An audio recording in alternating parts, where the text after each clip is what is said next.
وقتی به حجاب به نمایش میبرایی خیال میکنی خیلی کاری خوبی کرده ای؟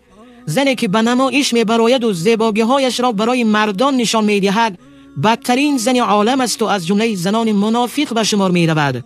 چون این زن اگر توبه نکرده بمیرد داخل جنت نمی شود و حتی بوی جنت هم در مشامش نمی رسد. چون این زن از جمله دوزخیان و لعنت شده است. من کسی را خصوصی حکم نمی کنم که تو فلانی دوزخی هستی یا تو فلانی منافق و بدترین هستی، بلکه پیامبر خدا را به شما می رسانم. از پیش خود چیزی نمی گویم.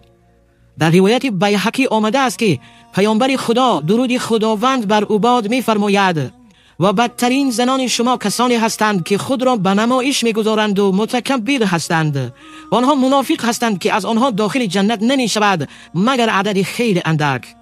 تکبری چون این زنان در آن است که وقتی به آنها نصیحت کرده شود از روی تکبری می گویند تو به من چی کار داری؟ کار خودت را کن، یا مانند چنین سخنان را می گویند.